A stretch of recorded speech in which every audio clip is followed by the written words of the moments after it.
الحمد للہ وکفا والصلاۃ والسلام علی عبادہ المصطفیٰ. بسم اللہ الرحمن الرحیم. محترم صدر جلسہ، معزز حاضرین، میں اپنی مرتب گفتگو سے پہلے مولانا کا ایک شعر پیش کرنا چاہتا ہوں. کسی کے نام پر مرنا بہت آسان ہے دنیا میں، یہ جینے کا اٹھے ہیں کون دل میں حوصلہ لے کر. اس شعر کا پورا مطلب اور پوری جاذبیت محسوس کرنے کے لیے یہ ضروری ہے کہ ہم یہ یاد رکھیں کہ دوسرے مصرعے میں کسی کے نام پر کو حذف کر دیا گیا ہے، لیکن وہ ہے وہاں. یعنی یہ اس طرح سے ہوا کہ کسی کے نام پر مرنا بہت آسان ہے، لیکن کسی کے نام پر جینا یہ بڑی بات ہے. تو بس اللہ تعالیٰ سے دعا ہے کہ یہ انتہائی اہم اور قابل قدر اجتماع جو اس انتہائی اندوہناک سانحے کے مناسبت سے انجام دیا جا رہا ہے، وہ انشاءاللہ مولانا فاروق خان صاحب کے پیغام اور ان کی شخصیت سے استفادے کا اور اس کو آگے بڑھانے کا انشاءاللہ اہم ذریعہ ہوگا. ایک اور بات میں عرض کرنا چاہتا ہوں، وہ یہ ہے، مولانا نے ایک مرتبہ گفتگو میں فرمایا کہ ہر دین کا ایک مزاج ہوتا ہے، اور اسلام کا مزاج ہے احساس لطافت. اور اس کے بعد انہوں نے، جہاں تک مجھے یاد آتا ہے، قرآن کریم کی کسی آیت کا حوالہ دیا، کیونکہ یہی مولانا کا طریقہ تھا. وہ اپنے ہر دعوے پر ضرور کوئی نہ کوئی دلیل پیش کرتے تھے جو بہت کنونسنگ ہوتی تھی. وہ آیت میرے ذہن سے نکل گئی، اور میں نے پھر کئی مہینے بعد مولانا سے معلوم کیا کہ مولانا آپ نے یہ بات کہی تھی، اور اس کے ثبوت کے طور پر غالباً ایک آیت پڑھی تھی. تو مولانا نے کہا کہ وہ ابھی تو یاد نہیں آ رہی، یاد آئے گی تو بتا دوں گا. تو یہاں مولانا سے تعلق رکھنے والے بہت سارے حضرات ہیں، اگر کسی کے ذہن میں وہ آیت ہو تو مجھے بہت خوشی ہوگی کہ اگر وہ مجھے اس سے باخبر کروا دیں. اب اپنے خاص موضوع پر آتا ہوں. وہ یہ ہے کہ دین کی جو وضاحت کی جاتی ہے، دین کے اوپر جو لکھا جاتا ہے، اس میں ایک پہلو سماجی فائدے کا ہوتا ہے. دین کے سماجی فائدے کیا ہیں؟ اور دوسرا پہلو جنت کی نعمتوں کا ہوتا ہے کہ دین کی پیروی سے جنت کی کون سی نعمتیں حاصل ہوتی ہیں، اور جہنم کے کن عذابوں سے اور تکلیفوں سے انسان کو نجات ملتی ہے.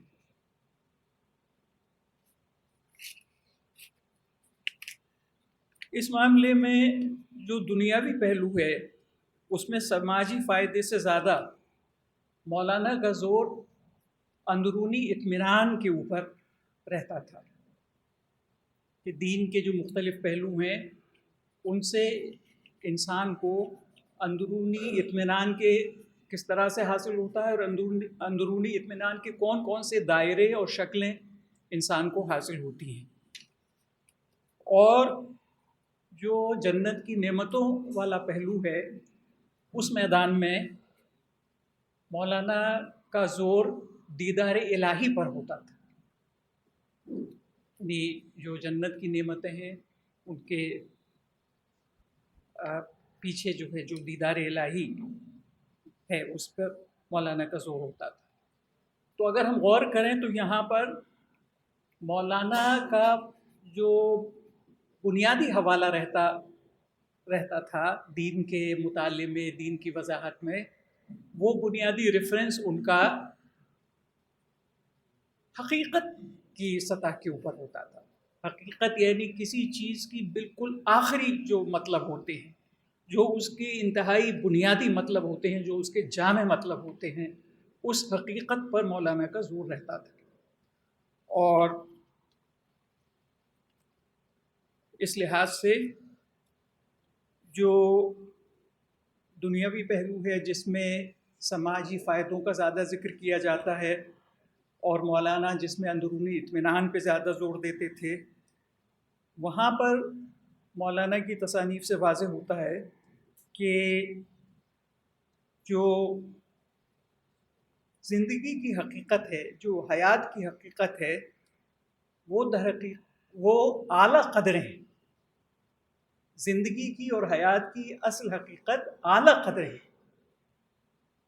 جو زندگی کے ابتدائی مرحلے ہیں، کھانا پینا اور دیگر ضروریات کی تکمیل، یہ بھی زندگی کا حصہ ہے.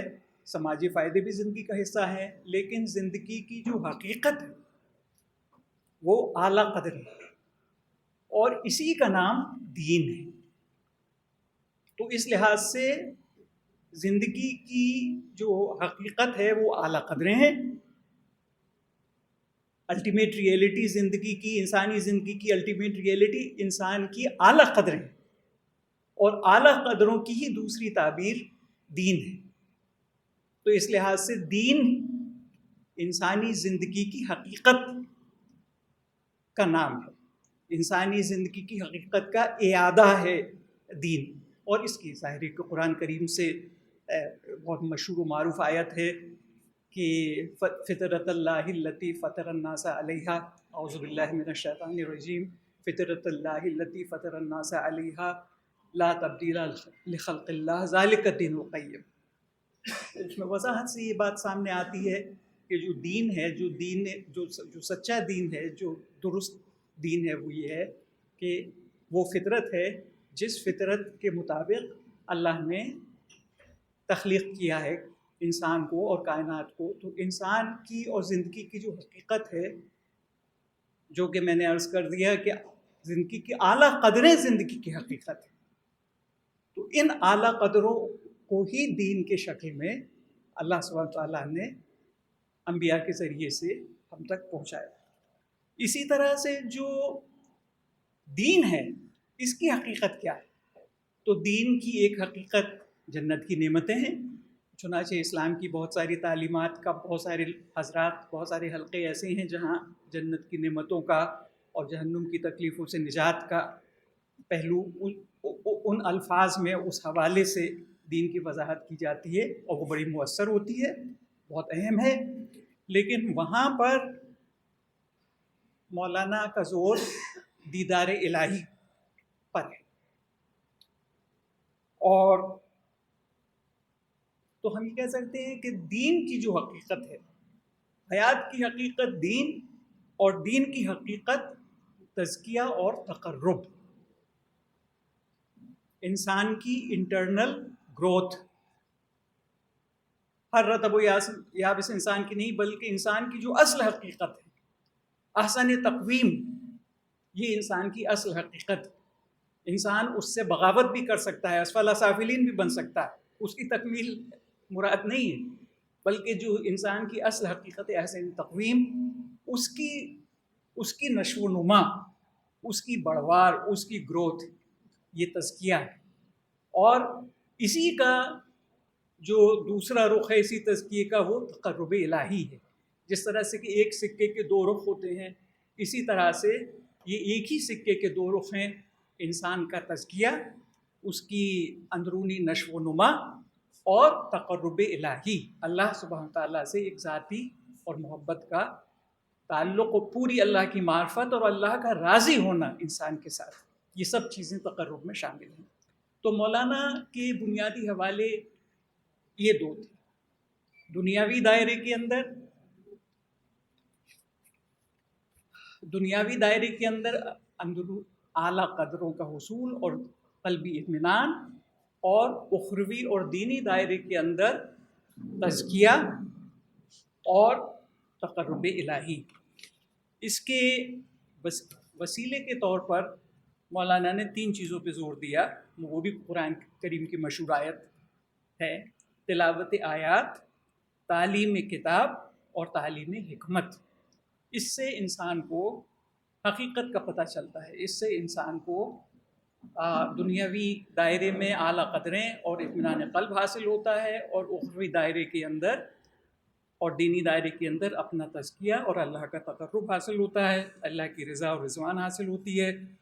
تو اس کے لیے 3 چیزیں ہیں، ایک ہے تلاوت آیات یعنی حق کے روبرو ہونا وجودی لحاظ سے، دوسری چیز ہے تعلیمی کتاب، عقلی طور پر دین کے جو مقاصد ہیں، دین کی جو حکمتیں ہیں ان کو عقلی طور پر سمجھنا، اور تعلیم حکمت یعنی ایک الہامی سطح کے اوپر دین کی جو بالکل انتہائی اور غائی حقیقت ہے، جو الٹیمیٹ ریئلٹی ہے، اس کو سمجھنا نہیں بلکہ اس کا ایک عرفان حاصل کرنا، اس کا ایک اندرونی الہام حاصل کرنا، یہ تعلیم حکمت ہے۔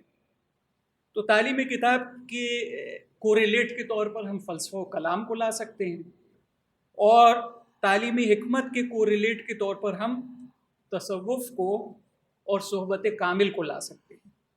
مولانا نے بھی اس چیز کو لکھا ہے کہ جس کو حکمت حاصل ہوتی ہے اس کی صحبت اکسیر کا کام کرتی ہے، چنانچہ حضور اکرم صلی اللہ علیہ وسلم کی صحبت جنہیں حاصل ہوئی ان کو وہ مرتبے ملے جو کسی اور کو کبھی نہیں مل سکتے۔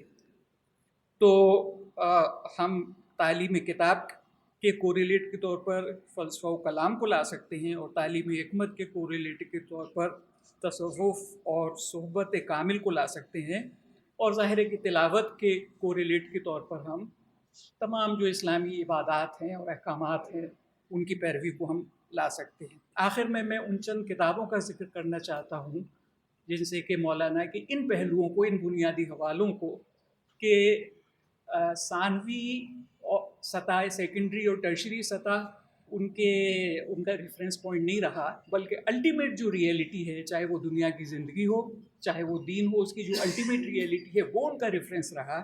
اس تعلق سے جو کتابیں بہت مفید ہیں ان میں شاہ عبد القادر کی قرآن فہمی اور حقیقت نبوت اور تزکیہ نفس اور ہم، وہ بہت مختصر سا کتابچہ ہے، اور کلام نبوت۔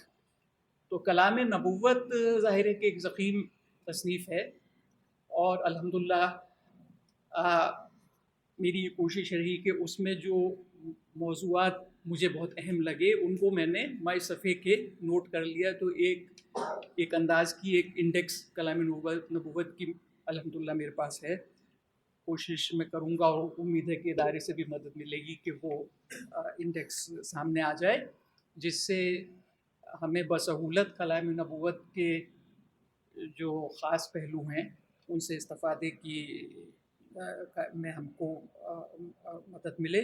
تو آخر میں یہ اہم کتابیں شاہ عبد القادر کی قرآن فہمی، حقیقت نبوت، تزکیہ نفس اور ہم، اور کلام نبوت، یہ وہ چیزیں ہیں جس سے کہ ہم مولانا کے اس خاص پہلو سے ہم استفادہ کر سکتے ہیں کہ ان کی دین کی وضاحت کا، ان کا جو محور تھا، ان کا جو حوالہ تھا، ان کا جو ریفرنس پوائنٹ تھا، وہ حقیقت تھا، الٹیمیٹ ریئلٹی تھا، زندگی کی الٹیمیٹ ریئلٹی اور دین کی الٹیمیٹ ریئلٹی۔